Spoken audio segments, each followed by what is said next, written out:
Pastor Bill Vandenbosch came to lead Oakdale Park Church in 1979, he said, "I am not coming to preside over the closing of Oakdale."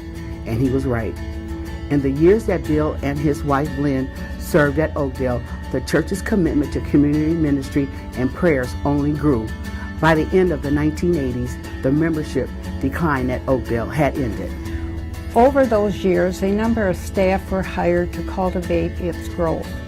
Among those who served were Walt Vanderheide, Dolores Ortega, Nancy Vandermeer, Ray and Lana Benton, Donna Venita King, Elgene Holtrup, George Davis, Sammy Bucher, Amy Westra, and Mallory Bredeveld.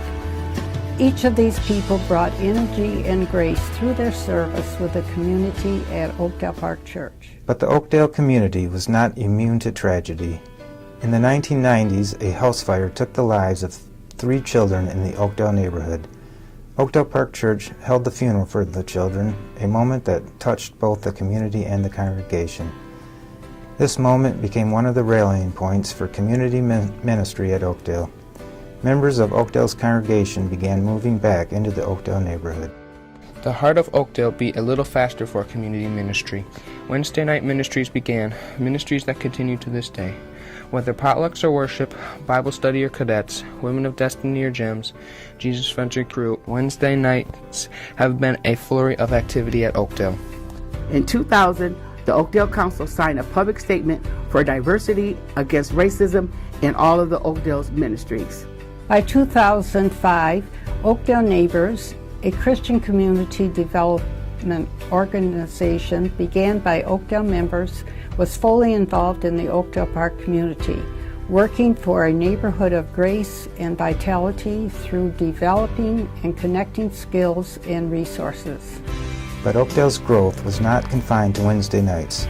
Community evangelism efforts were being renewed through ministries like Community Connectors.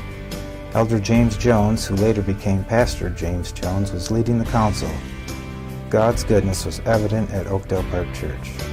In January 1999, Oakdale's understanding of God's goodness would be tested.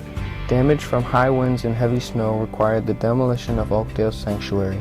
The congregation became a people without a home, taking the life of wandering Israelites. 2 Sunday morning worship services became one.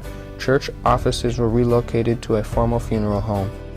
With Oakdale ministry scattered in 7 venues from 1999 to 2002 and summer worship in tents, said Pastor John Rosenblum, every Oakdale ministry grew in attendance.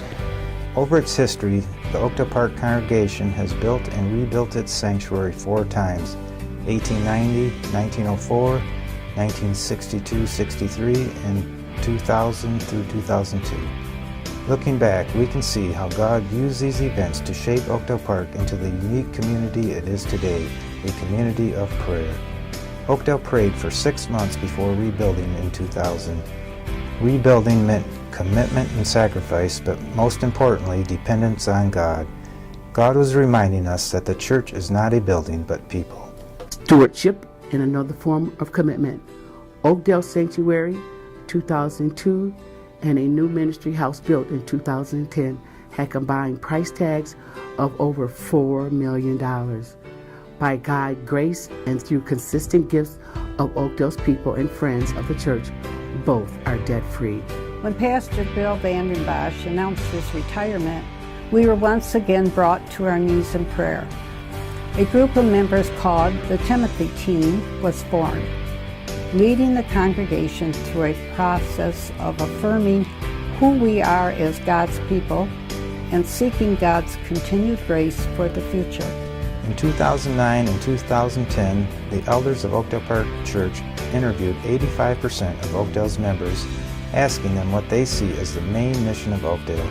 The Timothy Team noticed 3 themes in the interviews: growing in love for God and each other, a deeper commitment to neighbor ministry and loving our neighbors, and growing as a multicultural church. God was telling us to reflect the diversity of His kingdom in both our leadership and our congregation. The church council adopted guiding principle to commit and hold us accountable to God's calling to diversity.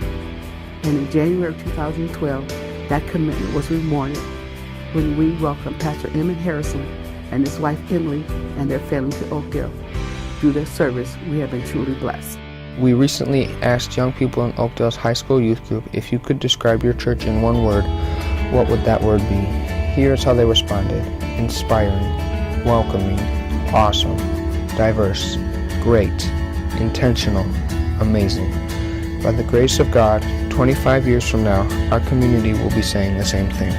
Commitment to ministering with the Oakdale community, intentionally choosing to reflect the beautiful diversity of God's kingdom, and through it all, humbling ourselves before our God in prayer.